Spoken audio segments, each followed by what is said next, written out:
Insta-made. What is the definition of Insta-made? Today we are interviewing someone who is by definition made by Instagram. She started 2015 at this business where she was concerned about her parents, who are diabetic actually, to have an option for a healthier dessert. And now, almost 4 years later, Rawsome has grown almost 23.6 strong when it comes to Instagram followers, with less than 20 dishes on the menu. That's all it takes to be Insta-made. Let's meet Eileen Pao. I'm seated here with the founder, and there's only one founder of Rawsome, Eileen Pao. Now the show is called Insta-made. Welcome. The definition of Insta-made is businesses that were made successful through Instagram. Well, preferably solely. And this is it. Instagram made Rawsome. Yes. Tell us how. Tell us the beginning. So I wanted to do a guiltless dessert. Reason being is because my family has a history of diabetic, and I'm also very worried that I might get diabetic too, because I'm not young. You're tested and you don't, right? I don't, but I'm Okay. always borderline. So Okay. no matter how much exercise I do or I sweat it out, it's always at the borderline. So I guess it's genetics lah. So I wanted to have, because we have sweet tooth. My parents, my dad, my mom and me. I love my cheesecake. I love my ice cream. I love everything that is sweet. So what I did was I wanted to create a dessert where it's less milky, where we don't add normal sugar. We add sugars that are low in GI. What is GI? Glycemic index. So You see? yeah. I don't know that. So it doesn't shoot up your bloodstream lah. Got it. Got it. So yeah. So that's where I came about doing chassis pudding. I didn't want to do a normal dessert that you can get anywhere. So I want to incorporate something different where it's a superfood. So at that time, 4 years ago, the States and Australia, they were talking so much about the superfood, and one of them was chia seed. It is a very unique thing to put inside, one of the ingredients to put inside a dessert, because it is so much high in fiber, it's antioxidant, all sorts of things like, So that's where I came about doing chia seed pudding, and we started off doing in a jar. Okay, so I understand the designing of chassis pudding, and actually at that point, 2015, people who were in the know, people were crazy on Instagram like me, I'm scrolling all the time, were already into that. And you're right, it's in the States and it's all over the place. Yeah. The superfood was chassis pudding. Yes. And we're so glad you put it on Instagram. But what made you want to start something on Instagram and not say like, oh, I'll open a store straight away? Oh, because I've been doing a lot of cafe opening and whatnot, and I feel that sometimes you make it, sometimes you don't, and if you don't make it, then you lose them a lot of money. And I think at that age, 30 plus, I don't want to take that kind of risk. So I started very, very small. I started selling on Instagram. What made you want to start selling on Instagram? To think that it might work on a small scale? I think at that time Instagram was the thing to go. Yeah. So and because it's food, Yeah. so food is very much visual, and that's where Instagram comes in, because it's just one shot, and then you see it, and then the description. And then someone orders. Yeah. Ah, so right. then you just then you can gain followers, and where followers will come and see, and then they will inquire lah. I got it. And actually I was first attracted to Rawsome because of the way the bowls were made. So we're going to show you how exactly these visuals are so important for your business to succeed, because I think it was because of the visuals mainly that people, at least like me, were attracted to Rawsome, and eventually a lot more people got attracted, and it became not just about the bowls. They finally tasted it, and then word of mouth.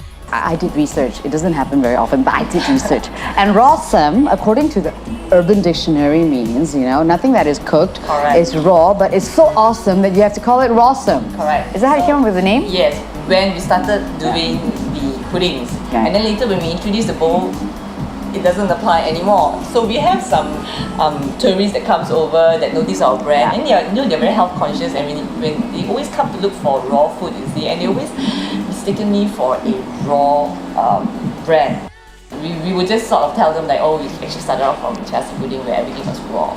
I think a lot of people are very stern when it comes to, I need to be vegan or I need to be raw and all that. As long as you're good and it's good for your body, and she did start from raw, why not, right? And it's amazing, and I love that now we have the cauliflower fried rice. I love my banh mi. I'm sorry, I'm very biased. My banh mi is my favorite. And it's not just chassis pudding, and we moved on to smoothies, right? Tell us about the smoothies. I've been taking chassis pudding like almost every day, and to the extent that I cannot take it anymore because I have to product taste every single time, and I have to, because the puddings are done in every outlet, so they have to. So whenever I go and visit, I say, okay, let me try this, just to see whether the quality is still Quality control. Yeah. So after a period of time, I cannot do any more chassis. So that is when I thought of doing smoothie. So at this smoothie, I get to taste something else rather than the chassis. So that's how I came about doing the smoothie. So the smoothie, we actually have 3 colors. So it's the red one where we have beetroot, dragon fruit, mango, and other fruits, and then we have the vegetables one, and also banana, mango, pineapple, those yellow fruits.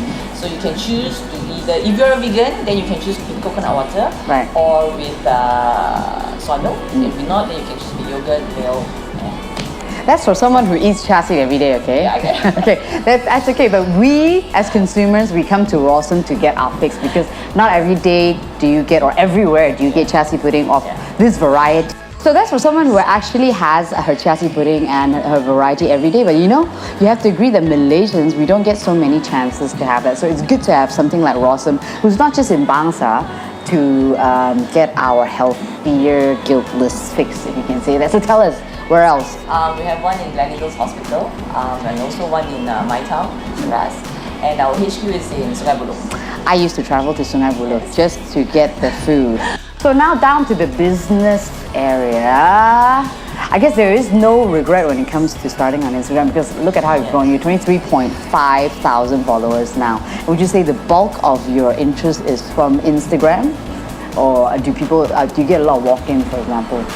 No, we don't get a lot of walk-ins. It's truly from Instagram. Because I always have private message from Instagram to ask, where are you located? Do you do this? Do you do that? Do you do this? Only from Instagram. Because we are very active on Instagram. Yes, they are. So much so that they have their Awesome Fest now. It's called Flawsome Fest. So it's Rawsome, Flawsome, and they just had a retreat, also called Flawsome? Retreat. Flawsome Retreat. I couldn't make the Flawsome Fest, but it was amazing. Tell us about the latest one. Which is Blossom Fest. Yes, so Blossom okay, Fest. I wanted there's so many events going on, and you know, because we've been in this industry for like 4 years already. We go to all those gyms, we meet a lot of people, we meet a lot of mothers, we do a lot of physically challenged customers because they want to eat healthy once we get to know people like this. So sometimes when I talk to them, I feel that they have no confidence in themselves. Like, you know, like they will want to, I want to do this, I want to do that because I want to be a better person, but they don't realize that they're actually very beautiful inside. How was the first Flawsome Fest compared to the last one, you think? Like, okay, the first one when we started, nobody knew us. It was very hard because we wanted to build Deepak, Damansara Performing Arts Center. Correct. Right. So we did the first one. We wanted to give back to our customer and we wanted to do a community. Right. So when we started it off, was it quiet? It was not quiet, but we were lucky enough to get support from brands such as Panasonic and Lululemon. They were kind enough to see the beauty part of Rawsome, where we focus a lot in community. So they came in and gave us mats, the participants, and blenders. Because at the time, healthy eating so this is the blender with your fruit juice of a blend from Panasonic. But how many people are participants? 50. We wanted to make it 50, but I think 70 came. So that was the first one. The second one we did 100. Third one we did 250, sorry. But because I have support from friends, like you guys, Atilia, and a few yoga instructors who are in the industry who help me post and repost. And that is why Instagram is very much like word of mouth. So Instamate, when it comes to businesses, or even if you're an influencer, it's not actually just about your picture being pretty. It's about so many things. When you post, what is your demographic and all that. So when do you post and what is your demographic? Oh my goodness. You know, I tell you when I post, right, you probably laugh at me. And I'm in the toilet. Actually, me too. Because that's the only time that I'm free, that I don't run around. It's true. Also because, okay, we both have children and husband, right? Yeah. If you're doing this in front of your husband, they'd be like, hey, darling, dinner, you know. And a lot of people don't realize this is our work. So people are like, hey, I am working. So yes, there is no shame is posting in the bathroom when your mind is clear. Okay, fine. Now that we know when you post. Whenever you see a new post out there, you know I'm in the toilet. Now we know, guys. She thinks about food when she's in the toilet. Okay, talk about being honest. But I mean, to be more serious, a lot of people do actually take the insights, you know, when you click on the business insights part, very seriously. And for me, I actually only learn about my people who follow me, you know, those 12 people who follow me, thank you. They're from KL and they're mostly women, for example. So for example, if I post something about myself and Chloe, then the likes go up or the engagement goes up. So it is very important. Do you look at your insights? Yes, I do. I see the demographics, I see the age, I see places like which state, you know, I also see the age. What is the, okay, here's my question, right? The which state ones? KL. Yeah, right? Mostly KL, me too. But how does that impact, like if you want to expand to, say, Penang, Johor and all that? How would you do it? Based on that will not be enough. I think you also need to do some market research. Because what you are applying in KL doesn't mean you can apply in Penang or Ipoh or Johor. So I think there's a lot more research that you need to do before expanding to another state. At least Instagram gives you the insight as to where you are popular. Correct. So say if you want to expand to Penang, then you would still need to follow up with ground events, promotion and all that. But do you think Instagram, because you solely started through Instagram, has successfully helped you in building this business? I think it did. We have followers from Singapore, we have followers from like famous chef that follows me. I'm like, wow, I'm so honored, you know. So things like that lah. So I feel things whenever I always see who are my followers because I really want to understand my customer base and you know what they're thinking so that I can come up with marketing ideas, food product, different products to you know to cater to them lah. Right. So yeah. And so actually this is one of the tips and tricks, and that's where I'm going to end it. Tips and tricks to help your Instagram business grow. One of them is engagement. If you don't know who your followers are and you don't speak to them, then you're not going to connect, correct? Yes, correct. So what do you think is another tip and trick to help your business grow on Instagram? I think what we did differently from the other brand is that we have a very close connection with our customers. Right. That is why I always do community. When I do community, I post it on my Instagram. When they come, that is when I know, oh, so you are this one, oh, you are this one. So we have a connection, you see. So and we build this bond, and you know, whenever you do things, they will always be there to support us. Community, for example, like the retreat that just happened, like the Rawsome Fest that will continue to happen every year, right? Because I missed the last 3. Next one, hopefully I'll be there. And also, you need to be true to yourself, don't you think? Because the brand itself is an identity. And you're part of the fitness, I would say, community in KL. Big one, because, you know, whenever there's a fest, Rawsome is there. Mompreneur, I went there. Hey, corporate events, make your corporate lunches more healthy. Rawsome can be there. I just sound like a salesperson. What do you think is the ultimate thing you need to think about when you want to start a business on Instagram? Because yes, it looks easy, but it isn't. I feel that whenever you post, it shouldn't be like a pretty picture. It has to be something that I always believe that whenever you post it has to be something very real that people can relate to, not something superficial that it has been edited, it has been touched up. You know, I think that's not real, that you don't get on a daily life basis, you see. So for me, when you read my caption and all, it's very, very real. It tells you exactly how I feel. It tells you how I take things seriously, how I feel on certain things, you know, how I come about this product. You know, it's very real. Like, it's always from me. So that's why my Instagram account, no one touches it, only me. Okay, for 23.5 thousand of you, it actually is Eileen posting. Yes. Okay, I believe so because, you know, like you said, a lot of people on Instagram know everything already. If it's just a pretty picture, or you're trying to sell something, people are not going to believe it.